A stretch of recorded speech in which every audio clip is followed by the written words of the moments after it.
Continuing to track breaking news, a reported tornado touching down at the Blackstone Country Club in Aurora.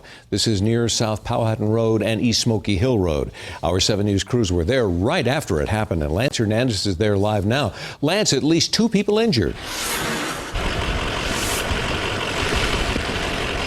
Mike, the most seriously injured, suffered a gash to his head and a fractured wrist when the golf cart he was riding in was lifted up into the air and then slammed back down onto the ground. Those same winds overturned that trailer behind me. You can still see some of the debris in the parking lot as well. But by far the most serious or scariest part of this storm was for the young men who were on that golf course trying to make their way back to safety when the siren started blaring. We were in a golf cart. The tornado picks the golf cart off the ground.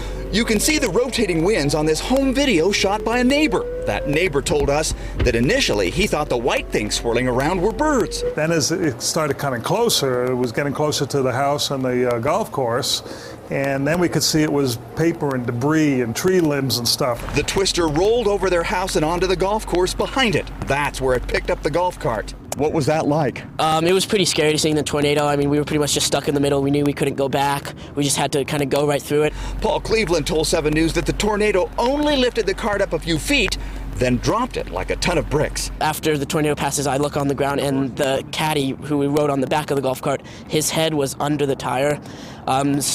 Suffered a severe blow to the head, just blood completely on the right side. His wrist, in fact, just cracked out. The man who shot the video, Michael Celentano of the Pasco County Sheriff's Office in Florida, was visiting his daughter, Carrie Sacamano, here in Aurora. They both jumped over their fence and ran toward the golf cart to see if anyone needed help. And they're yelling, call 911, call 911. So I'm yelling inside the house, call somebody, get a phone, call 911.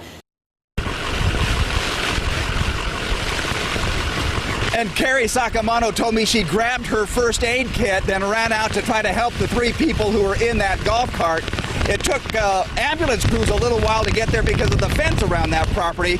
Fire officials tell 7 News that none of the injuries appear to be life-threatening. It is still windy out here in Aurora. Lance Hernandez, 7 News. Wow.